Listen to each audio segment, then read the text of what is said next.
Hello students, welcome to my YouTube channel biology classes. So students, आज की class में हम लोग डिस्कशन करेंगे अनावृत बीजी पादप के सामान्य लक्षण। तो इसके पिछले वाले क्लासेस में मैं आप लोगों को अनावृत बीजी पादप के सामान्य लक्षण बताए थे, जो कि वो इनकम्प्लीट था। तो आज मैं उसी सामान्य लक्षण का क्या कर रहा हूँ, पार्ट 2 वीडियो लेकर आ रहा हूँ। तो इसके अंतर्गत मैं आज आप लोगों को बताऊँगा कि अनावृत बीजी पादप के जो सामान्य लक्षण वो कौन कौन थे। तो उसी क्रम में हम आगे की तरफ बढ़ते हैं। तो सबसे पहले पॉइंट की तरफ देख लेते हैं।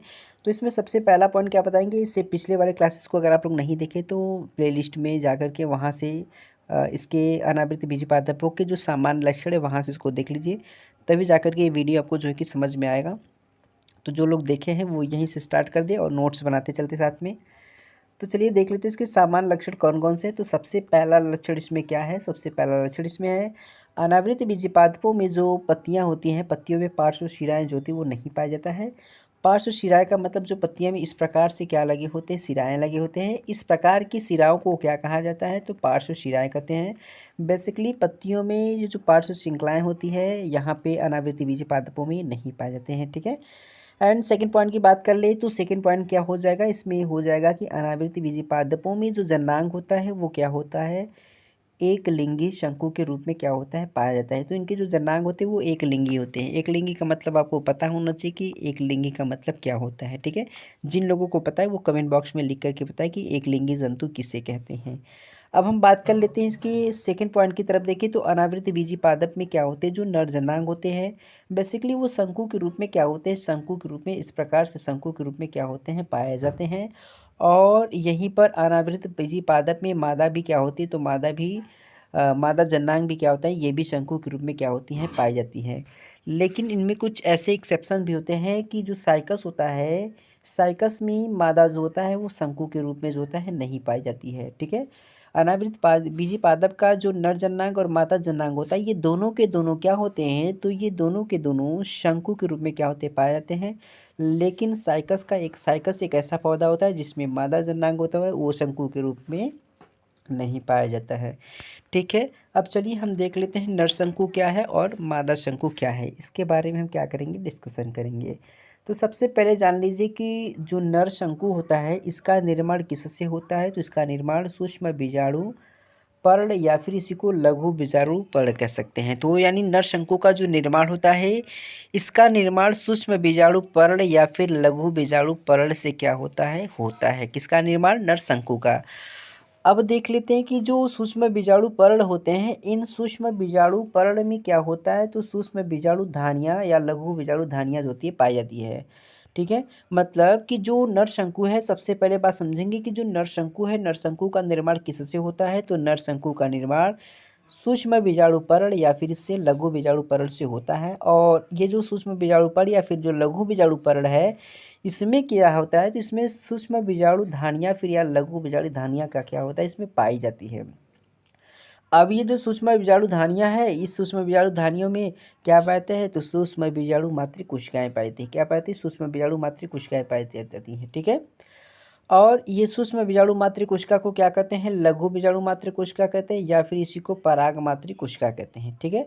तो सबसे पहले हम बात करेंगे नरशंकु। नरशंकु का निर्माण किससे होता है, तो सूक्ष्म बीजाणु पर्ण से होता है। तो मान लीजिए सूक्ष्म बीजाणु पर्ण हो जाएगा और ये जो सूक्ष्म बीजाणु पर्ण है इसमें क्या पाया जाएगा, इसमें सूक्ष्म बीजाणु धानियाँ पाई जाएगी।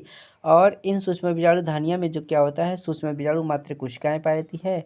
और ये सूक्ष्म बीजाणु मातृ कोशिका को क्या कहते हैं, लघु बीजाणु मातृ कोशिका या फिर इसी को क्या कहते हैं, पराग मातृ कोशिका कहते हैं। ठीक है।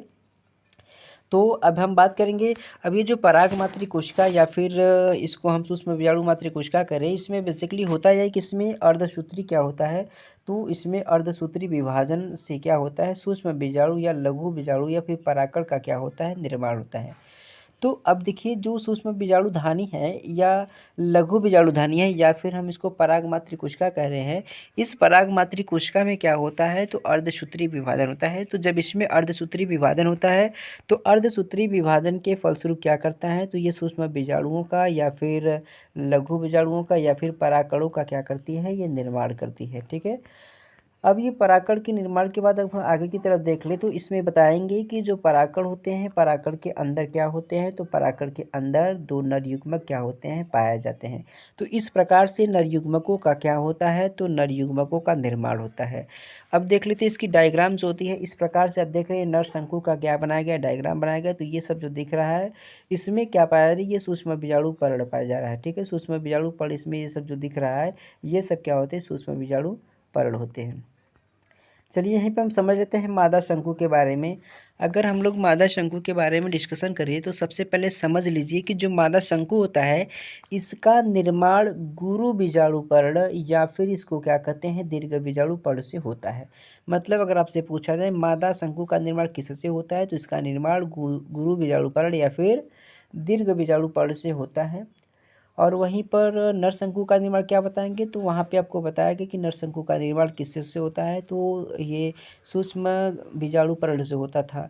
ठीक है, तो यहाँ पर मादा शंकु का निर्माण किससे होगा, तो गुरु बीजाणु पर्ण या फिर इसको दीर्घ बीजाणु पर्ण भी कह सकते हैं। ठीक है, एक चीज़ और ये कि जो दीर्घ बीजाणु होता है तो दीर्घ बीजाणु या गुरु बीजाणु पर्ण जो होते हैं इसमें क्या पाया था, ओव्यूल्स यानी बीजांड क्या होता है, इसमें बीजांड पाया जाता है। अब ये जो बीजांड होती है, बीजांड की जब संरचना हम देखेंगे तो कुछ इस प्रकार से क्या होती है, बीजांड की संरचना ऐसे जो होती है पाई जाती है, इसमें ऐसे और इसमें इस प्रकार से होता है। तो इसमें बहुत सारे क्या होती है, कोशिकाएं पाती है। तो बीजांड में एक प्रकार की क्या पाई थी, संरचना पाई थी, जिसे क्या कहते हैं, बीजांड काय कहते हैं। क्या कहते हैं, बीजांड काय कहते हैं। और ये जो बीजांड काय होता है, बीजांड काय में गुरु बीजाणु मातृ कोशिका या फिर दीर्घ बीजाणु मातृ कोशिका क्या होती है, इसमें पाई जाती है। तो बीजांड पहले होता है, बीजांड के अंदर क्या पाती है, कोशिका पाती है। और उस कोशिका को क्या कहते हैं, तो उस कोशिका को कहा जाता है बीजांड, क्या कहता है, बीजांड काय कहते हैं। और इस बीजांड काय में क्या होता है, तो गुरु बीजाणु मातृ कोशिका या फिर दीर्घ बीजाणु मातृ कोशिका इसमें क्या होता है, इसमें पाया जाता है। इस कोशिका में क्या होता है, अब ये जो दीर्घ बीजाणु मातृ कोशिका या गुरु बीजाणु मातृ कोशिका है इसमें क्या होता है, अर्धसूत्री क्या होने लगता है, विभाजन होता है। तो जब ये अर्धसूत्री विभाजन करता है तो अर्धसूत्री विभाजन करने के बाद ये चार प्रकार के क्या करता है, तो चार दीर्घ बीजाणुओं का क्या करता है, तो चार दीर्घ बीजाणु या फिर गुरु बीजाणुओं का क्या करता है, निर्माण करता है। ठीक है, अब देखिए जो चार गुरु बीजाणु या दीर्घ, इसमें जो चार दीर्घ बीजाणु या गुरु बीजाणु का जो निर्माण हुआ है वो क्या करेगा, उसमें से तीन जो दीर्घ बीजाणु या गुरु बीजाणु जो होते हैं वो क्या हो जाते हैं, नष्ट हो जाते हैं। ठीक है, क्या हो जाएंगे, इसमें चार गुरु बीजाणुओं में से क्या होता है, तीन नष्ट हो जाता है और एक इसमें क्या होता है, सक्रिय रहता है। ठीक है, इसमें एक गुरु बीजाणु क्या रहता है, वो सक्रिय रहता है और या सक्रिय रह करके वो क्या रहता है, एक गुरु बीजाणु जो होता है वो शेष बचा रहता है। और ये सक्रिय गुरु बीजाणु आगे जा कर के क्या करते हैं, मादा युग्मकोद्भिद का क्या करती है, निर्माण करती है। तो ये मादा युग्मकोद्भिद का क्या करती है, निर्माण करती है।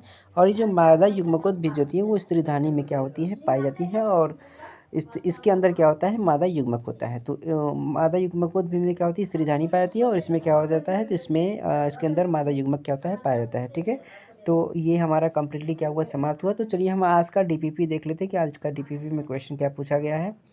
सबसे पहला प्रश्न पूछा जा रहा है, किस प्रकार के पादप में पत्तियां जो थी सुई के आकार की पाई जाती हैं। इसका एग्जाम्पल आप कमेंट बॉक्स में लिखकर बताएंगे कि किस प्रकार के जो पादप होते हैं वो उनकी जो पत्तियां होती हैं वो सुई के आकार की होती है। एंड सेकंड क्वेश्चन क्या बता देंगे, सेकंड क्वेश्चन बताएंगे कि साइकेड्स का उदाहरण क्या है, बताइए इसका। तो साइकेड्स का उदाहरण क्या है, इसका आंसर आप कमेंट बॉक्स में लिख के बताएंगे। ठीक है।